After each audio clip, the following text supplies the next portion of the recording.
Hello. We would like to welcome you to Storytime. We've got a very terrifying book for you today because it's Halloween. It's going to be night soon, and then all bets are off. So, to celebrate, Olive and I would like to present to you this amazing book entitled The Book That Eats People by John Perry, illustrations by Mark Fearing. Olive, do you eat people? She does not eat people. I do not eat people. Do you guys eat people? Anybody here that eats people, just raise your hand. Anyone? Nope. Okay. Yeah, she just eats sticks. Well, trees. All right. The Book That Eats People. You guys ready? Don't say I didn't warn you.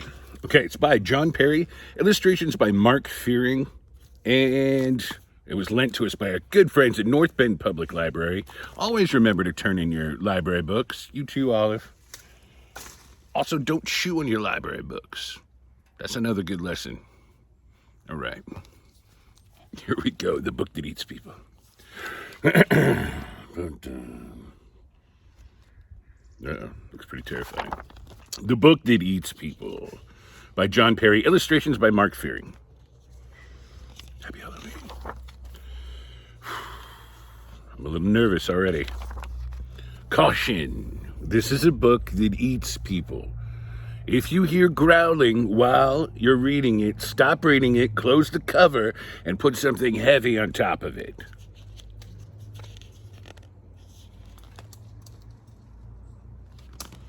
That is totally my tree, Olive. All right. No growling. They warned us. All right.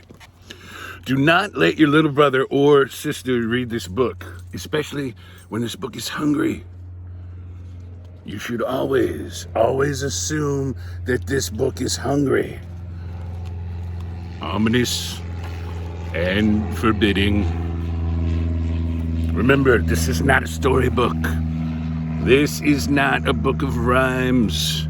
This is not a how-to book or a dictionary. This is a book that eats people. All right. One day in Little Rock, Arkansas, Sammy Ruskin forgot to wash his hands after lunch, and the book tasted peanut butter on his fingers. So this book went snap, and it took a bite. And then another, and Sammy squirmed, and he wriggled, and squealed, and he yelled, and he pulled as hard as he could, but the book ate him. And then it coughed up his bones, and they clattered across the floor like wooden blocks. That was the first person that this book ate. Fact. Happy Halloween. If you hear pages rustling, it's probably because the book smells something yummy. But if you hear a sound like an octopus in a tub of yogurt, that is the book's empty stomach, and the book is ravenous. And if you hear that, find someone nearby fast who might taste delicious to a book. After this book ate Sammy Ruskin, his parents gave it to a library where it sat trapped and mad, tightly shelved between the complete guide to the saints and sandwiches through the ages. Its stomach growled and growled for weeks until late one evening, someone left the guide to the saints on a table in the reference section. Oh no, oh boy. That night, while the moon shone, the book devoured famous Americans, who's who in American business, and Mr. Singh, the security guard, who yelled like crazy. When the librarians came in, it was swallowing the last pages of How Things Work. Titles like What Happened to Sam Ruskin keep some library bookshelf forever. So while the librarians wept, this book traded covers with All About Dolphins. And that very same day, right about the time when everybody likes a chocolate chip cookie, Victoria Glassford checked out All About Dolphins. Olive, can you believe that?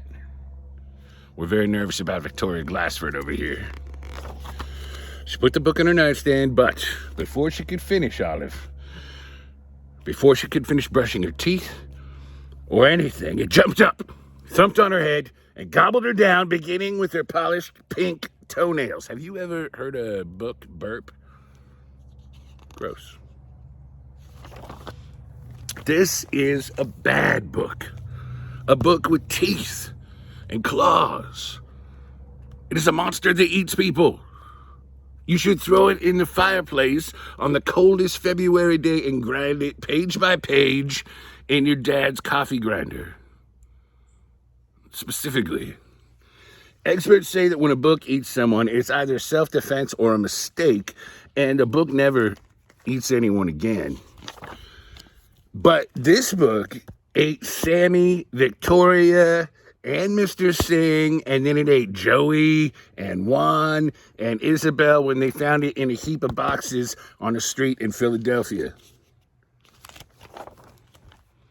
Of course, someone from the neighborhood watch saw the book eat those three kids and called the police.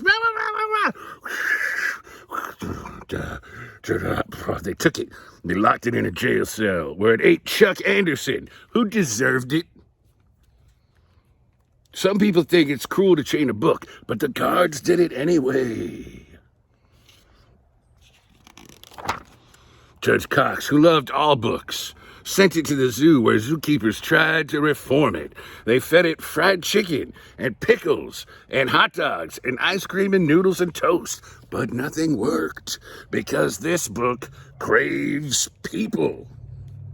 When it chewed through a zookeeper's shoe, they finally gave up and put a label on it that says, "This book eats people," in big, bold letters. So now,